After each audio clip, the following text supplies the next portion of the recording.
Puji Tuhan, saudara. Saat ini kita akan mendengarkan kebenaran firman Tuhan yang diambil dari kitab Amsal pasal yang ke-8 ayatnya yang ke-13. Sekali lagi, firman Tuhan pada hari ini diambil dari kitab Amsal pasal yang ke-8 ayatnya yang ke-13. Yang bunyinya adalah demikian. Takut akan Tuhan ialah membenci kejahatan. Aku benci kepada kesombongan, kecongkakan, tingkah laku yang jahat, dan mulut penuh tipu muslihat. Saudara-saudara, tema khotbah pada hari ini adalah takut akan Tuhan. Saya percaya kalimat takut akan Tuhan merupakan sebuah kalimat yang sudah tidak asing di telinga kita sebagai orang percaya. Karena memang sebagai orang percaya, kita diharapkan untuk senantiasa hidup di dalam takut akan Tuhan. Apa itu takut akan Tuhan?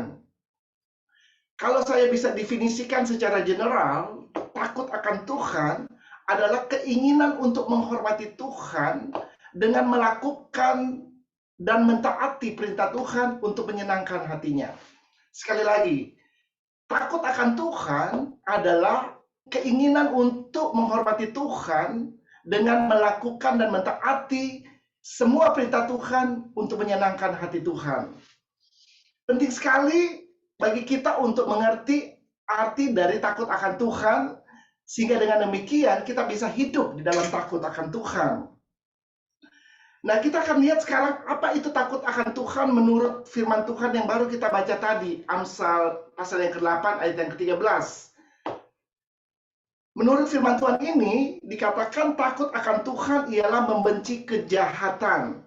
Saudara, membenci kejahatan artinya sangat tidak suka atau tidak senang untuk melakukan kejahatan. Karena segala perbuatan jahat bukan datang dari Tuhan. Itu datang dari iblis, saudara. Kalau yang dari Tuhan adalah segala perbuatan baik dan perbuatan kebenaran. Dan pasti orang benar, orang-orang yang takut akan Tuhan, dia akan hidup di dalam kebenaran. Ya, orang-orang yang takut akan Tuhan pasti akan hidup di dalam firman Allah. Akan melakukan, mentaati firman Tuhan. Dan orang yang takut akan Tuhan, dia akan membiarkan kehidupan mereka dipimpin oleh Roh Kudus, saudara. Karena hanya Roh Kudus yang dapat memimpin kita kepada seluruh kebenaran. Dan kalau kita melihat dalam firman Tuhan ini dijelaskan bahwa takut akan Tuhan ialah membenci kejahatan. Ada beberapa jenis kejahatan yang disebutkan dalam ayat firman Tuhan ini. Yang pertama, dikatakan aku benci kepada kesombongan dan kecongkakan. Saudara, kata kesombongan dan kecongkakan saya jadikan satu, saudara. Karena di dalam teks bahasa Indonesia, kata congkak dan sombong ini bisa dikatakan mempunyai pengertian yang sama, saudara. Tetapi dalam teks bahasa Inggris, itu agak sedikit berbeda. Kesombongan dalam teks bahasa Inggris dikatakan dipakai kata pride atau kebanggaan, ya. Sedangkan kecongkakan kata yang dipakai adalah arogansi, ya. Jadi kebanggaan yang dimaksud di sini adalah kebanggaan kepada diri sendiri atau kebanggaan kepada kekuatan diri sendiri. Jadi orang yang pride atau orang yang bangga dengan kekuatan dirinya sendiri adalah orang yang berjalan dan melakukan segala sesuatu dengan kemampuan dirinya sendiri dan tidak mengandalkan Tuhan. Apapun yang dicapai di dalam hidupnya, dia merasa itu karena kemampuan diri dia sendiri. Dan dia begitu bangga dengan hal itu. Nah, ini akan membawa kepada kesombongan, saudara. Firman Allah dalam Yeremia pasal 17 berkata, terkutuklah orang yang mengandalkan manusia, yang mengandalkan kekuatan dirinya sendiri. Tetapi diberkatilah orang yang mengandalkan Tuhan. Ya, jadi orang yang mengandalkan kekuatan dirinya sendiri itu dikutuk oleh Tuhan. Artinya Tuhan sangat tidak suka dengan orang-orang yang pride, yang bangga dengan kekuatan dirinya sendiri.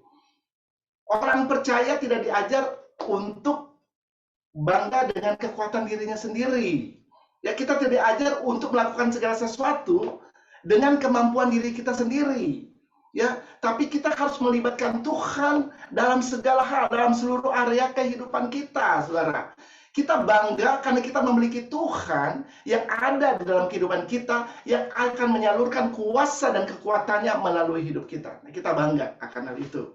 Tapi bukan dengan kekuatan diri kita sendiri, saudara. Dan kata congkak, ya, arogansi, itu mempunyai arti angkuh atau takabur, saudara. Orang yang congkak adalah orang yang merasa lebih daripada orang lain.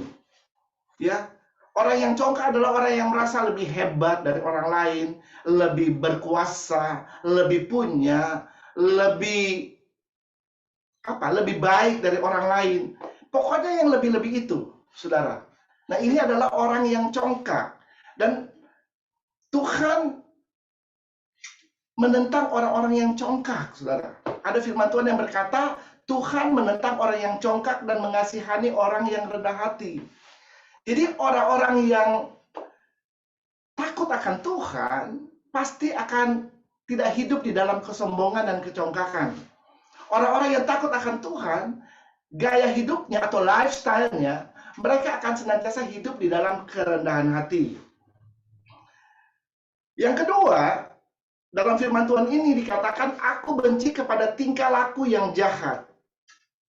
Benci kepada tingkah laku yang jahat artinya segala perbuatan atau segala tindakan yang jahat harus dijauhkan dari kehidupan kita. Karena Tuhan membenci segala jenis kejahatan, saudara. Dalam bahasa Inggris, tingkah laku yang jahat ini diterjemahkan dengan kata evil way, ya, atau jalan yang jahat, atau cara-cara yang jahat, atau tindakan yang jahat. Saudara, orang percaya atau orang-orang yang takut akan Tuhan, kita tidak bisa tinggal di dalam jalan yang jahat. Karena jalan yang jahat akan membawa kita kepada kejahatan. Jalan yang jahat ujung-ujungnya adalah kehancuran dan kebinasaan, saudara. Tetapi kita harus memilih untuk tetap tinggal di dalam jalan Tuhan, jalan kebenaran. Karena hanya jalan kebenaranlah yang akan membawa kita kepada kehidupan. Jalan kebenaran akan membawa kita untuk bisa mengalami semua berkat-berkat dan janji-janji Allah di dalam hidup kita. Dan jalan kebenaran itulah yang akan membawa kita untuk bisa melihat mujizat Allah terjadi dalam hidup kita. Sebagaimana tema tahun ini adalah The Year of Miracle untuk gereja kita. Kalau Anda mau melihat mujizat demi mujizat terjadi di dalam hidupmu, engkau harus menjadi orang yang takut akan Tuhan. Ya, engkau harus menjauhi jalan yang jahat, harus tinggal di dalam kebenaran. Yang ketiga, dikatakan aku benci kepada mulut yang penuh tipu muslihat. Saudara, tipu muslihat ini terdiri dari dua kata, tipu dan muslihat. Tipu berarti dusta, bohong atau manipulasi, saudara. Sedangkan muslihat mempunyai arti daya upaya. Jadi kalau kedua kata ini digabungkan, itu berarti perbuatan-perbuatan yang dilakukan sedemikian rupa untuk meyakinkan seseorang tentang sesuatu yang sebenarnya tidak benar, saudara.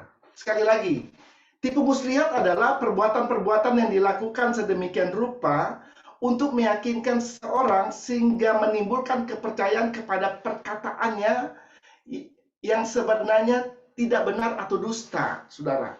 Saudara, inilah yang dipakai oleh iblis untuk menggoda dan mencobai manusia pertama ketika mereka berada di Taman Eden, saudara.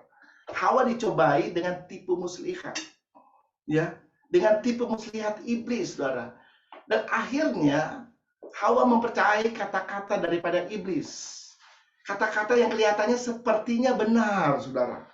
Tetapi sebenarnya itu adalah kata-kata yang sudah diselewengkan, atau firman Tuhan yang sudah ditwist, yang sudah diselewengkan oleh iblis.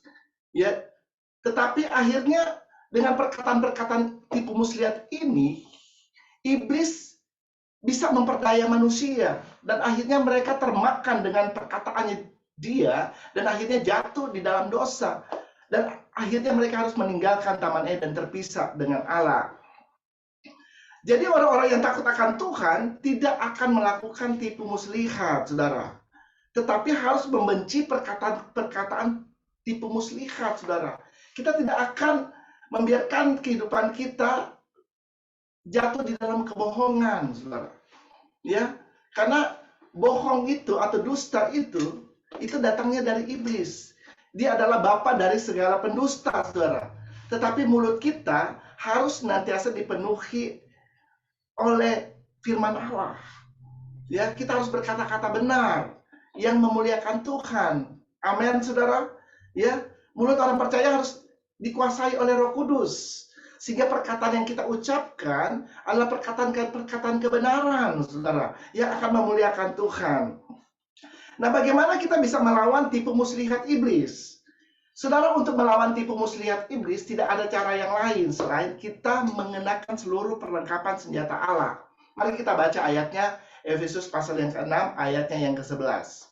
Kenakanlah seluruh perlengkapan senjata Allah supaya kamu dapat bertahan melawan tipu muslihat iblis. Saudara-saudara, orang yang takut akan Tuhan, dia akan memastikan dirinya mengenakan seluruh perlengkapan senjata Allah. Karena dengan mengenakan seluruh perlengkapan senjata Allah, dia akan bisa mengalahkan iblis. Ini kata firman Tuhan. Ya, perlengkapan senjata Allah itu sudah disediakan Tuhan bagi setiap orang yang percaya.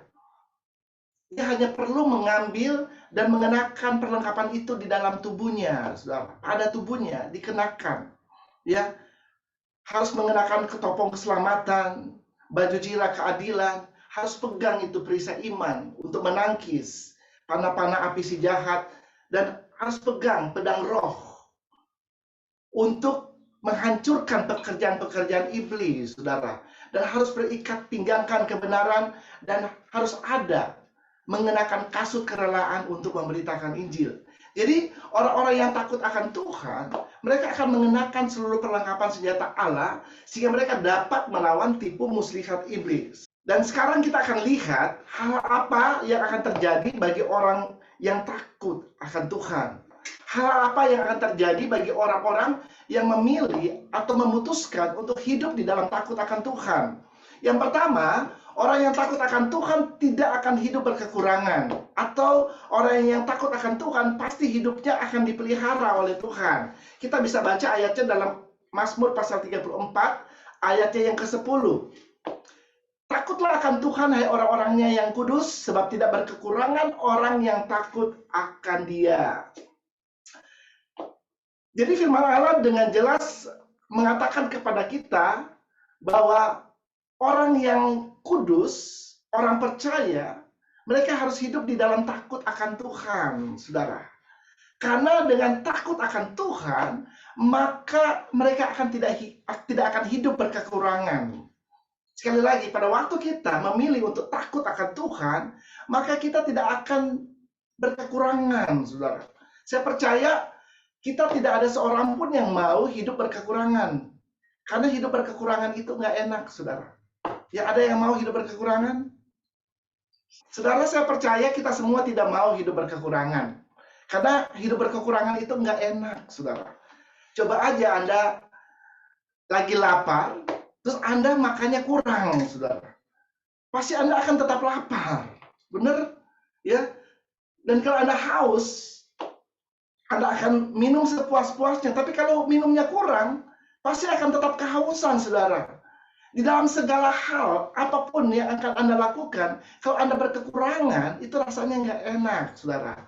Dan memang Tuhan datang ke dunia ini, Yesus datang ke dunia ini untuk memberikan kita kehidupan yang berkelimpahan, saudara. Bukan kehidupan yang berkekurangan. Amin. Yohanes 10 ayat 10 berkata, Aku, Yesus datang supaya engkau mempunyai hidup dan mempunyainya di dalam segala kelimpahan. Ya, Tuhan mau memberkati kita dengan berlimpah, saudara. Sehingga kita bisa hidup berkelimpahan. Amin. Ya. Saudara-saudara, orang yang takut akan Tuhan, dia tidak akan berkekurangan. Dia tidak akan berkekurangan dalam hal apa saja. Ya. Dia tidak akan berkekurangan dalam damai sejahtera, dia tidak akan berkekurangan dalam pengharapan. Ya, selalu ada pengharapan di dalam hidup dia. Dia tidak akan berkekurangan dalam hal kebahagiaan. Bahkan dalam makan, minum, dan pakai dia, Tuhan berjanji akan memenuhinya.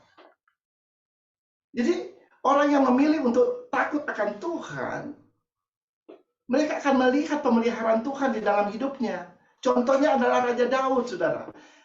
Ya, makanya Raja Daud ini menulis sebuah mazmur yang sangat terkenal, Mazmur 23, yang dimulai dengan kata-kata, Tuhan adalah gembalaku, takkan kekurangan aku. Haleluya. Ya.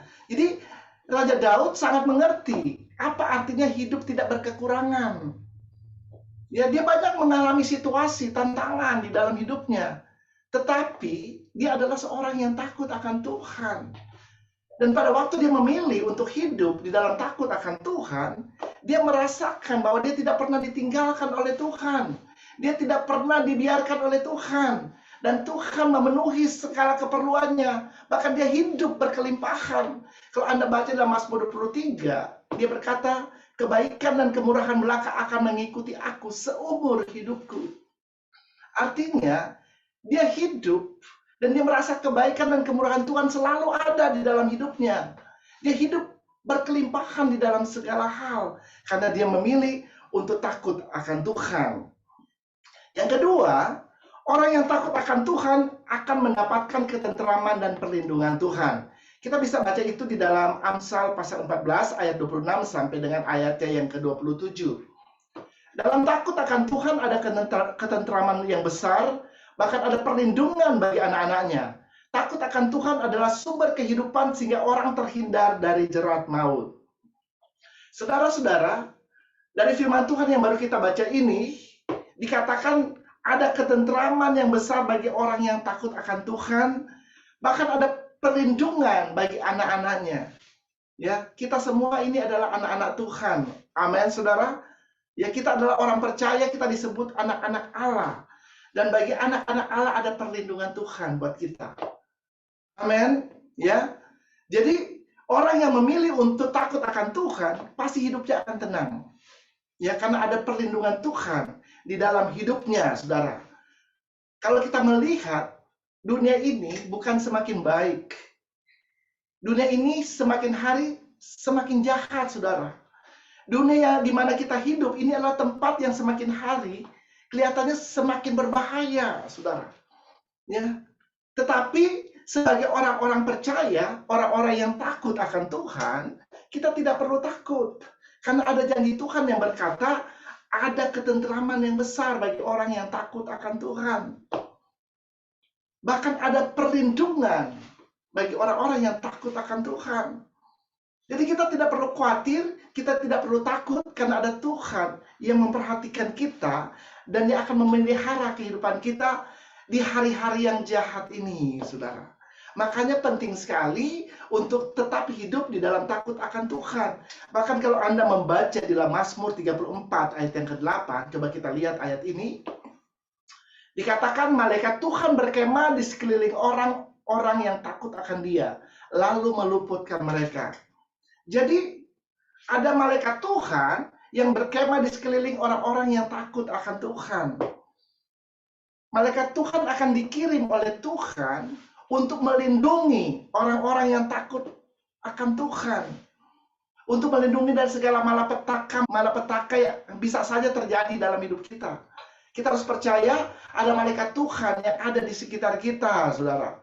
Dan memang malaikat Tuhan itu sangat senang dan sangat suka berada di sekitar orang-orang yang percaya, orang-orang yang takut akan Tuhan. Kalau Anda membaca di dalam Alkitab, kita akan melihat ya, orang-orang kudus itu kadang-kadang mereka bertemu dengan malaikat Tuhan. Ya. Karena memang malaikat Tuhan itu ada di sekitar orang-orang yang percaya. Jadi jangan kaget Anda kalau suatu ketika Anda bisa bertemu dengan malaikat. Karena malaikat itu ada. Dan dia ada di sekitar kita, orang-orang yang takut akan Tuhan. Kalau mata rohanimu dibukakan oleh Tuhan, Anda bisa melihat malaikat itu ada di sana, saudara. Dia sangat senang berada dekat dengan orang-orang yang cinta Tuhan, yang takut akan Tuhan.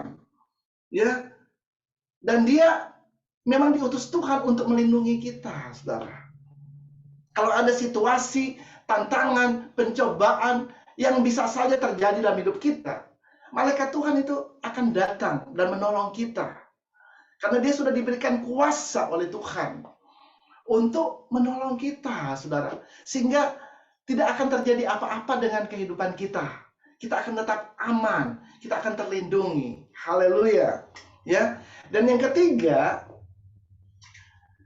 apa yang akan terjadi bagi orang-orang yang takut akan Tuhan? Kalau saudara membaca dalam Mazmur 25 ayat 12, siapakah orang yang takut akan Tuhan? Kepadanya Tuhan menunjukkan jalan yang harus dipilihnya.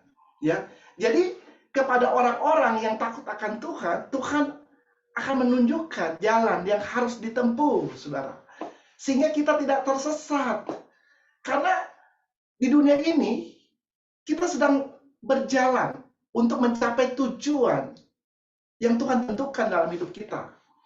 Ada garis start atau garis awal, tapi juga ada garis finish, saudara. Di mana kita harus menyelesaikan kehidupan kita. Kita tidak tahu berapa lama kita berada di dunia ini, saudara. Dan kehidupan di dunia ini seperti sebuah perjalanan. Ya. Dan dalam perjalanan ini, untuk mencapai tujuan kita, ada iblis yang selalu menggoda, mengganggu untuk supaya dia bisa menjatuhkan kehidupan kita. Dia mau supaya kita tidak berada di dalam jalan Tuhan, saudara. Dia mau menyesatkan kehidupan kita, sehingga kita tersesat dan tidak mencapai kepada tujuan Allah di dalam hidup kita. Ya, dia mau menggoda kita, ya, dengan sekuat tenaga. Dia mau menyelewengkan jalan kita, sehingga kita tidak sampai kepada tujuan. Tetapi kita harus bersukacita, kita harus bersyukur, karena kalau kita memilih untuk takut akan Tuhan, firman Allah berkata Tuhan akan menunjukkan jalan mana yang harus kita pilih, saudara. Karena di dunia ini ada begitu banyak jalan, saudara. Kalau Anda salah memilih jalan, itu akan membawa kehidupanmu kepada kehancuran. Ya, makanya Tuhan itu baik. Ya, dia menunjukkan jalan kepada orang-orang yang takut akan Dia, saudara. Sehingga kita tidak tersesat. Sehingga kita bisa berjalan. Dia menentukan jalan-jalan kehidupan kita. Ada pujian lama yang berkata, Tuhan menetapkan langkah-langkah orang. Saudara, kita harus percaya. Sebagai orang yang takut akan Tuhan, Tuhan sendiri yang akan menetapkan langkah-langkah kehidupan kita. Amin, saudara. Kenapa langkah-langkah kehidupan kita harus ditetapkan oleh Tuhan? Supaya kita tidak salah dalam melangkah, saudara. Sehingga kita bisa sampai kepada tujuan yang sudah disediakan Tuhan di dalam hidup kita. Haleluya. Saudara, sebagai ayat yang terakhir, mari kita membuka Pengkhotbah pasal 12 ayat yang ke-13. Akhir kata dari segala yang didengar ialah, takutlah akan Allah dan berpeganglah pada perintah-perintahnya. Karena ini adalah kewajiban setiap orang. Saudara, dalam kitab Pengkhotbah ini dikatakan akhir kata dari segala yang didengar. Jadi ada begitu banyak nasihat di dalam kitab Pengkhotbah ini, tetapi dikatakan dalam ayat firman Tuhan yang kita baca ini, dia berkata akhir kata. Nah, ini adalah kata-kata terakhir. Dan kalau kata-kata terakhir itu sangat penting, saudara. Ingat, sebelum Yesus terangkat ke surga, apa yang dia katakan kepada murid-muridnya? Yang kita kenal dengan Great Commission atau amanat agung. Dia berkata kepada murid-muridnya, pergi. Jadikanlah semua bangsa muridku, dan baptislah mereka dalam nama Bapa, Anak, dan Roh Kudus, dan ketahuilah bahwa aku menyertai engkau sampai kepada kesudahan zaman. Nah, inilah kata-kata terakhir daripada Tuhan Yesus sebelum dia naik ke surga. Dan dalam kitab Pengkhotbah ini juga ada kata-kata terakhir. Ini dikatakan takutlah akan Allah dan berpeganglah kepada segala perintahnya, saudara. Ya, jadi hidup orang percaya, kita harus memilih untuk takut akan Tuhan, saudara. Dan memegang segala perintahnya, semua perintahnya. Bukan hanya dipegang, dilakukan di dalam hidup kita. Amin, saudara. Ya, orang percaya harus hidup di dalam firman Allah. harus hidup melakukan, mengapply setiap firman yang dia dengar di dalam hidupnya.